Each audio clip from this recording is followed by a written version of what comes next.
အားလုံးပဲမင်္ဂလာပါကျွန်မအခုမြဝေမှာကတော့38ဖြာမင်္ဂလာတရားတော်တွေကနံပါတ်33ဖြစ်တဲ့အရိယသစ္စာနာဓာတ်တဲ့နဲ့သစ္စာ၄ပါးကိုသိခြင်းလူဘဝကိုရရှိကြတဲ့လူသားတွေအနေနဲ့ရှာရဖွေရစုရဆောင်ရ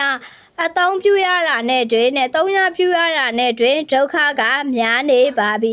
လူတွေကလည်းဒုက္ခတော့ပြောပြီးဆိုရင်တော့နာရချင်းနာကြိုက်တာလောက်ကိုပဲဒုက္ခလို့ထင်နေတာပါတကယ်တော့နာကျင်မှုမရှိတဲ့ဘဝဟာလေဒုက္ခတွေများနေတတ်ပါလေလူသားတစ်ယောက်အနေနဲ့လေလူဘဝကိုရောက်လာတဲ့အခါမှာသိထိုက်ကျင့်ထိုက်တာတွေကိုသိထားဖို့လိုအပ်တယ်ကျင့်ထားဖို့လိုအပ်တယ်ဘဝမှာလေတစ်ခါလောက်တော့သိထိုက်တဲ့တရားနဲ့ပတ်သက်ပြီးတော့ဗုဒ္ဓကဟောထားတာရှိပါလေမင်္ဂလာအနေနဲ့ပြောမယ်ဆိုရင်တော့အရိယသစ္စာနာဓာတ်တနဲ့မှာအရိယသစ္စာဆိုတာမှန်ကန်ပြောင်းလဲမှုမရှိတဲ့သဘောတရားကိုဓာတ်နာမြင်တာသိတာဘဝမှာအတိနှစ်မျိုးရှိတယ်အနုဘောဓအတိဆိုတာကသင်ယူရတာမျိုးကြားနာရတာမျိုးဒါတွေဟာဘယ်တော့မှအဆုံးမသက်ပါဘူးသင်လို့လည်းမပြီးနိုင်သလိုကြားလို့လည်းမပြီးနိုင်ပါဘူးပရိဝေဒအတိဆိုတာသိသွားပြီဆိုရင်နောက်ထပ်သိစရာမလိုလောက်အောင်ကိုပြည့်စုံတဲ့အတိမျိုးပါဒါကတော့ကျင့်သိပါကျင့်သိကိုသိအောင်လုပ်တဲ့အခါမှာတဲ့ဗြဟ္မစရိယမှာပါတဲ့အတိုင်းဝိပဿနာဉာဏ်နဲ့ခန္ဓာကိုကြည့်ရပါတယ်ခန္ဓာမှာရှိတဲ့သဘောကတော့တစ်ခုပဲရှိတယ်ဒုက္ခသစ္စာလို့ခေါ်တယ်ပြောင်းလဲမှုမရှိဘူးလိုချင်တာကလည်းဒုက္ခပဲမချင်တတ်တာကလည်းဒုက္ခပဲမသိတာကလည်းဒုက္ခပဲဘဝရတဲ့ပုံကိုယ်တိုင်းကလိုချင်လို့ရှာဖွေရပြီဆိုရင်ရှာဖွေရတဲ့ဒုက္ခကိုမေးနေတတ်ပါလေရပြီးတဲ့အခါလေပြန်တွေးလိုက်တဲ့အခါမှာလေရှားတာကနည်းနည်းလေးလေပေးလိုက်ရတာလေကိုပေးလိုက်ရတဲ့အချိန်နဲ့အပြောခံလိုက်ရတဲ့အခြေအနေတွေတဲ့ဘာမှပြည့်စုံနေဆိုတာမရှိဘူးတဲ့ဒါကဘာရဲ့ဒုက္ခလဲရှာဖွေရလေဒုက္ခ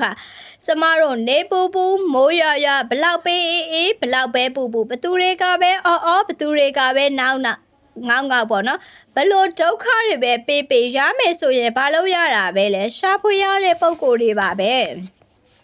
ချို့လေဆိုရင်မိသားစုကိုဖြစ်ပြီးတော့ဗောနော်အဝေးမှာသွားပြီးတော့စီးပွားရှာရတာဒီလိုမျိုးတွေလည်းရှိတယ်ပုံစံအစုံတွေလည်းရှိတယ်ဒါကြောင့်ပါလေလူပွားရတယ်ဆိုတာလွယ်လာတော့မဟုတ်ဘူးရှာဖွေစားတော့ရတာကဗောနော်အရခဒုက္ခရလာလေအခါမှာလေထိရသိရလာတွေကလည်းလွယ်တဲ့ဒုက္ခတော့မဟုတ်ပါဘူးပစ္စည်းထိမ့်သိမ့်တဲ့အခါမှာလေပင်မမှုစီရဲမှုရှိတယ်လို့ပါလေခန္ဓာကိုထိမ့်သိမ့်ရတဲ့အခါမှာတော့တော်ကိုခက်ခဲပါလေ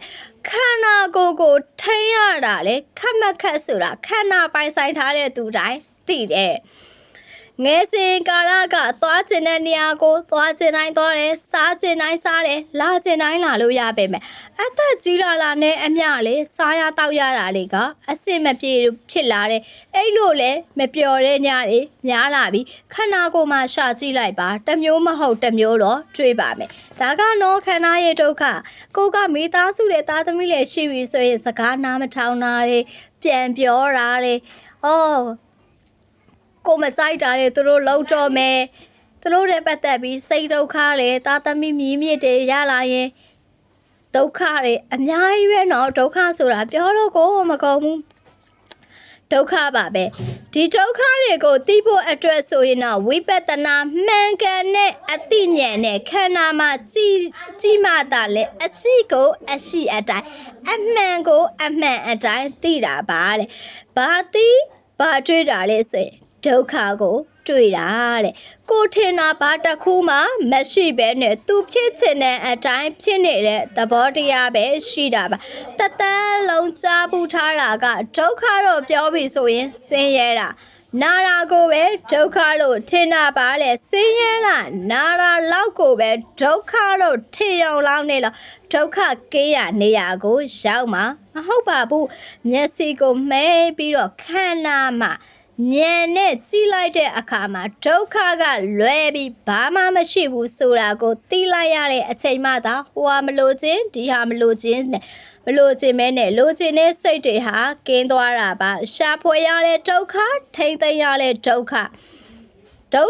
လို့သိလာတဲ့အခါမှာရှာလဲမရှာခြင်းတို့တို့သိမ်းလဲမသိမ်းခြင်းတော့ဘူးဘာဖြစ်လို့လဲဆိုရင်ဒုက္ခကိုဒုက္ခမှန်သိသွားလို့ပါကျမတို့လည်းတရားကျင့်တဲ့အခါမှာတရားစခန်းနေမှာပြောရလေတီးပယ်ဆိုင်ပွားခန္ဓာမှာရှိတာကတစ်ခုပဲရှိပါတယ်အဲ့ဒါကဒုက္ခပါပဲ